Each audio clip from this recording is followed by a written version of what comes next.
Selamat berjumpa kembali di rubrik kita Insights on Innovation.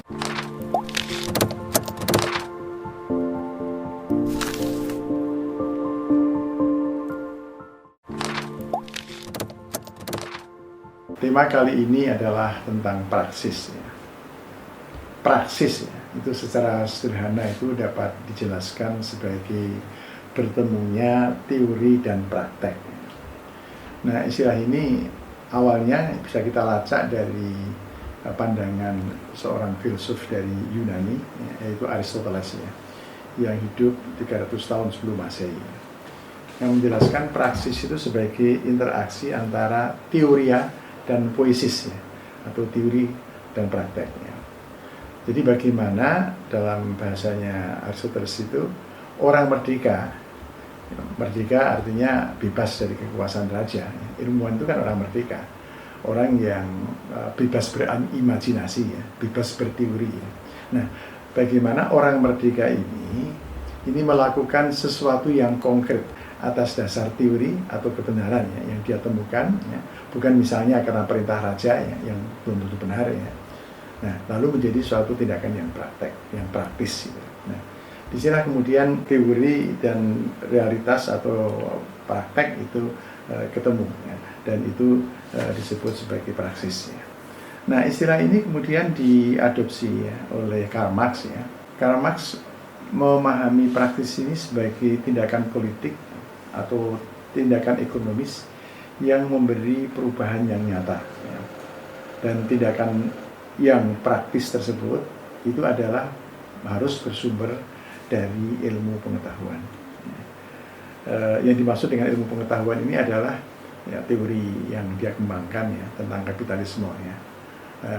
Marx itu menulis buku Das Kapital, yang di situ dia menjelaskan teori tentang kapitalisme, yaitu bahwa sistem ekonomi itu cenderung secara struktural atau secara sistemik itu dikuasai oleh pengusaha, oleh investor atau kapitalis, yang dalam bahasa Marx itu oleh bourgeois, karena mereka lah yang menguasai resources, dan karenanya dalam pandangan Marx itu bourgeois mempunyai hak atas profit dari suatu usaha ekonomi atau perusahaan yang mereka miliki. Sementara itu buruh yang disebut sebagai proletar itu tidak memiliki modal dalam proses produksi.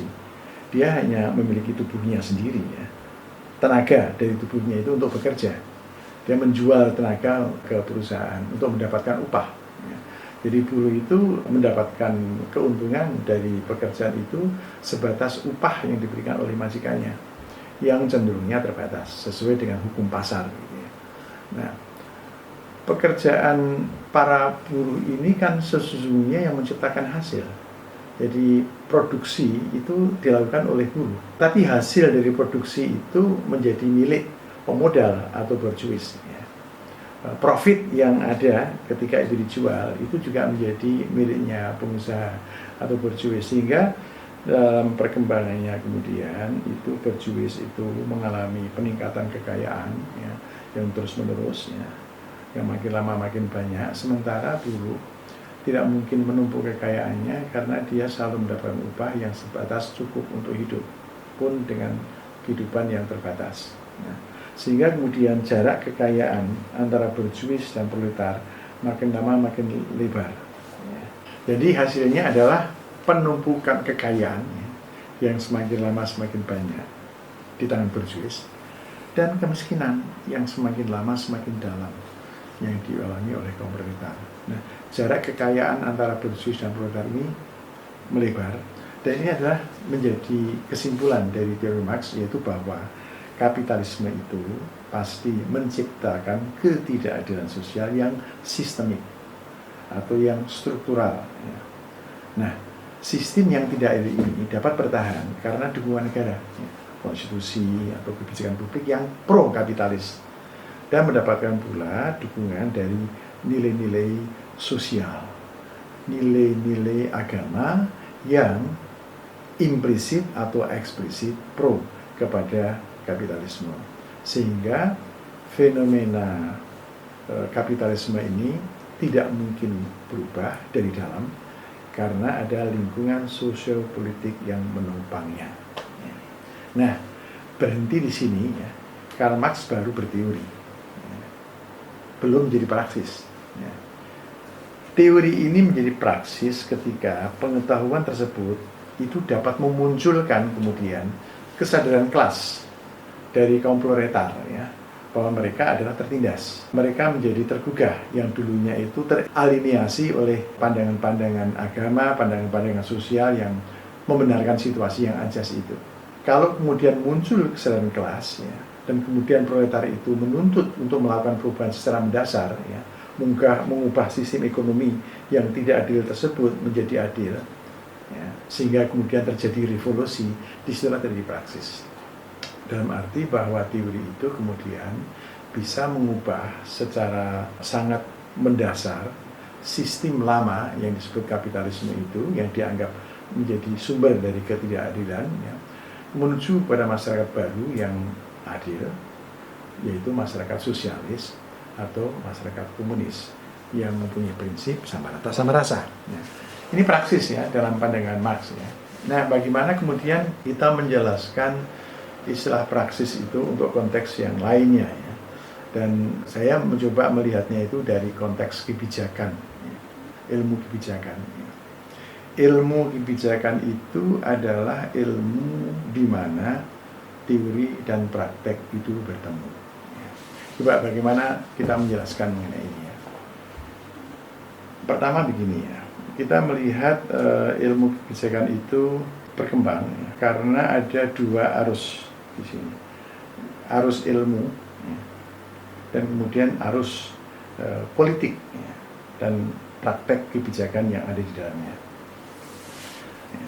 Nah, coba kita melihat tentang ilmu itu sendiri ya. Jadi ilmu itu pada awalnya itu dikembangkan untuk tujuan yang sifatnya teoritis ya, untuk mencari kebenaran ya, yaitu menghasilkan teori ya, hukum ilmiah ya, hukum alam ya, hukum fisika ya, hukum kimia, hukum matematika ya, yang berlaku secara universal ya, yang berlaku secara universal. Inilah yang disebut sebagai ilmu murni ya, atau pure science ya, atau sebagai disiplin ilmu atau disiplin of science ya.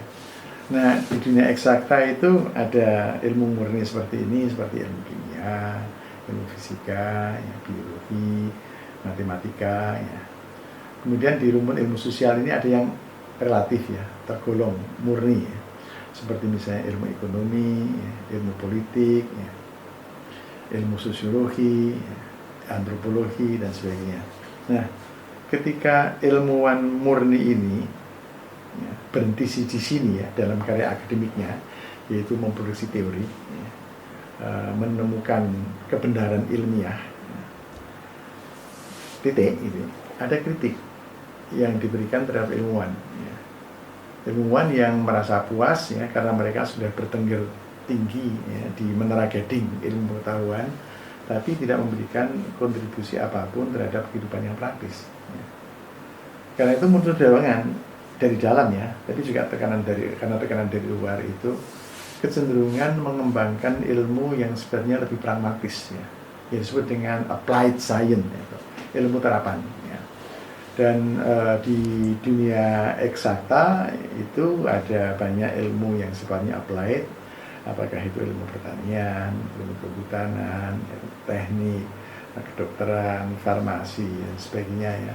Sementara di rumpun ilmu sosial itu ada ilmu pengetahuan yang juga sifatnya terapan, apakah itu ilmu administrasi negara, ilmu pemerintahan, ilmu komunikasi, ilmu kesejahteraan sosial dan sebagainya. Nah, ini dari sisi ilmu pengetahuan ya, jadi pergeseran dari ilmu murni ke ilmu terapan. Nah, itu satu arus ya, dari titik kiri ke titik kanan. Nah, kemudian bagaimana dengan politik? Dan di dalamnya sekali lagi ada praktek kebijakan. Ya. Jadi kebijakan publik itu kan produk dari sisi politik, ya. Kerja politik dari para politisi, ya. Baik mereka yang ada di puncak piramid eksekutif maupun yang di legislatif. Ya.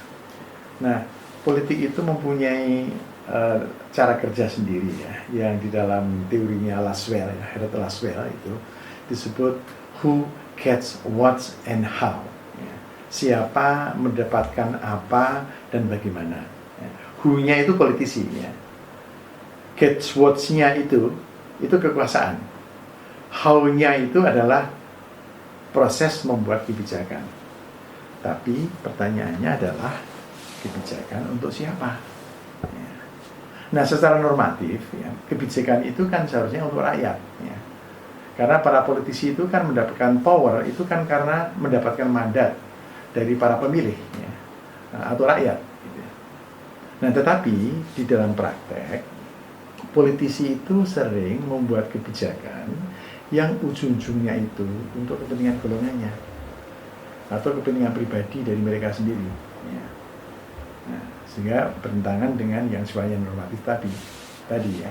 Nah, kita bisa mencontohkan dua ya. Ada dua contoh yang dapat kita ambil ya. Yang pertama begini, ada perbenturan antara kepentingan publik yang luas dan kepentingan politik dari para politisi di dalam pembahasan RUU atau pembuatan undang-undang baru. Misalnya undang-undang tentang revisi KPK ya, Komite Penanggulangan Korupsi ya, itu direvisi. Yang sebenarnya revisi itu justru melemahkan lembaga anti rasuah itu, anti korupsi ini, dan syarat dengan kepentingan politik ya, dari para politisi, karena di undang-undang yang berdasarkan undang-undang yang lama, KPK banyak menyasar para politisi ya, ketika mereka melakukan korupsi. Kemudian ada misalnya RUU PKS ya, penghapusan kekerasan seksual, yang ditolak ya oleh PKS ya. Jadi sama-sama PKS ya, Partai Keadilan Sejahtera ya. Nah, karena RUU tersebut oleh PKS yang terlalu liberal atau tidak sesuai dengan nilai-nilai Islam, sesuatu yang sebenarnya menurut fasir ya. Tapi bagi PKS ini merupakan sesuatu yang betul-betul pasti ya, dan ini merupakan cara ya, yang strategis ya, yang dapat diambil PKS agar mendapatkan kepercayaan dari konstituen, yaitu umat Islam terhadap partainya. Nah, sehingga kemudian mereka menolak adanya rencana undang-undang PKS tersebut. Atau juga misalnya Omnibus Law ya, atau RUU Cipta Kerja ya, yang itu juga mendapatkan penolakan publik, tapi sepertinya DPR juga sangat kencang untuk menggulkan itu, karena di balik itu sesungguhnya ada kepentingan pengusaha yang tersalurkan ya, terpenuhi melalui undang-undang itu ketimbang kepentingan dari buruh. Nah, sementara itu pengusaha kan selama ini mempunyai peran strategis ya, sebagai bensin dari bergeraknya partai dan proses pemilihan umum, dan karena itu muncul kemudian undang-undang yang melindungi kepentingan mereka. Ya. Ini contoh yang pertama ya. Contoh yang kedua itu adalah tentang kebijakan anggaran. Ya. Kebijakan anggaran itu kan dibuat untuk membiayai program-program publik ya, yang tujuannya adalah untuk kemaslahatan masyarakat luas. Tetapi ya, ketika rencana anggaran itu dibicarakan di kantor Dewan ya, acap kali terjadi deal ya, antara eksekutif dan legislatif ya, tentang berapa jumlah anggaran yang dapat disetujui, apa yang bisa didapat oleh para wakil rakyat jika rencana anggaran itu disetujui. Nah, bisa terjadi anggota Dewan itu meminta agar sebagian proyek pemerintah itu pengerjaannya dilakukan oleh pihak ketiga, swasta. Ya. Tapi swasta yang sesungguhnya yang mereka yang berusaha, sehingga terjadi deal di belakang layar ya, siapa mendapatkan proyek apa ya, jika anggaran itu disetujui ya. Atau secara terang-terangan atau terselubung ya, anggota Dewan meminta agar sebagian dana dalam anggaran pemerintah tersebut diberikan kepada para wakil rakyat sebagai dana aspirasi istilahnya, yang dengan dana itu politisi di parlemen itu bisa menggunakannya untuk menyelenggarakan proyek publik yang menguntungkan kepentingan dari konstituen mereka, dan pada gilirannya kepentingan dari politisi itu sendiri, yaitu jaminan bahwa konstituen akan memilih mereka dalam pemilihan berikutnya ya. Ini yang disebut dengan pork barrel politics ya, atau politik gentong babi ya. Ini asalnya dari Amerika praktek seperti itu. Di Australia saya mendengar juga ada gejala seperti itu. Indonesia juga menonjol seperti itu. Nah, istilah pork barrel itu atau di Amerika ya itu asalnya ya, itu terjadi sebelum perang sipil ya. Jadi para pemilik budak ya, itu memberikan gentong-gentong yang berisi daging babi yang sudah diasinkan itu pada para budak ya, yang kurang gizi ya, terutama di hari raya ya, supaya budak tersebut itu senang ya, dan mereka berebut daging tersebut ya. Nah, perilaku para legislator, anggota dewan yang mencari subsidi pemerintah untuk kepentingan pribadi politik mereka gitu, atau perilaku konstituen yang berebut jatah ya dari uang aspirasi ya, yang dibawa oleh anggota dewan tersebut ya, bisa disamakan dengan perilaku budak yang memperebutkan daging babi asin tersebut.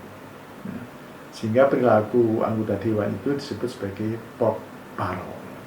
Nah, istilah ini menjadi sesuatu yang mengandung konotasi negatif ya, karena terkait dengan perilaku politisi ya, yang menggunakan uang rakyat untuk kepentingan politiknya, tidak semata-mata untuk kepentingan rakyat yang diwakilinya. Nah, mengenai pork barrel ini ya, dunia politik itu digemparkan ya ketika bulan Juni yang lalu itu Partai Golkar mengusulkan di sidang DPR agar setiap anggota DPR itu memperoleh dana aspirasi 15 miliar ya, per daerah pemilihan. Karena politisi berpeluang ya, untuk menyeleweng seperti itu ya, maka ada tuntutan publik agar para politisi ini lebih bertanggung jawab ya, accountable ya, di dalam pengembangan kebijakannya ya, sehingga kebijakan publik itu benar-benar berorientasi pada kepentingan publik. Maka ada semacam ini tuntutan pengembangan kebijakan yang dikembangkan secara rasional, berbasis pada evidence based. Sekarang muncul itu tuntutan itu evidence based public policy making, pengambilan kebijakan yang berbasis evidence, berbasis pengetahuan yang dihasilkan oleh para ilmuwan. Yang seperti tadi dijelaskan di atas tadi itu adalah bahwa ilmuwan itu juga mempunyai kecenderungan lebih pragmatis, jadi mengembangkan ilmu, ya, mengembangkan temuan-temuan yang mempunyai manfaat praktis, ya. Dan yang disebut sebagai ilmu terapan atau applied science. Nah, dari situ kemudian muncul kebutuhan dari politisi untuk mendapatkan nasihat dari ilmuwan ya, ketika mereka membuat kebijakan baru. Itu sebabnya di pemerintahan muncul jabatan, apakah itu penasihat, ya, konsultan, ya, analis kebijakan, gitu ya, yang diisi oleh ilmuwan, yang fungsinya itu adalah memberikan advokasi pada pengambil kebijakan untuk menjamin kebijakan yang dibuat itu adalah rasional, ya, evidence based, knowledge based, ya, yang artinya sesuai dengan masalah publik atau tujuan publik. Disinilah kemudian terjadi titik temu antara dua arus yang disebutkan di atas. Ya. Arus pertama, ya, sungai ilmu pengetahuan. Ya, itu di sini terjadi pergeseran ilmu pengetahuan ya, dari orientasi murni untuk menghasilkan kebenaran atau terus ya, ke orientasi praktis, yaitu menghasilkan pengetahuan yang dapat memperbaiki keadaan, menciptakan perubahan yang positif. Ya. Nah, arus ini ketemu dengan arus dari sungai yang lain, yaitu sungai kebijakan, ya, sungai politik atau sungai kebijakan, yang di situ awalnya itu para politisi itu mengembangkan kebijakan yang cenderung disesuaikan dengan kepentingan politik mereka, ya, ke dalam kecenderungan baru yang lebih mengedepankan kepada rasionalitas, evidence based, yang ujungnya nanti adalah perbaikan atau kemajuan masyarakat. Disinilah kemudian muncul ya, ilmu kebijakan, yaitu ilmu yang berkarakter multidisiplin, bukan ilmu yang monodisiplin. Kemudian ilmu yang tidak bebas nilai,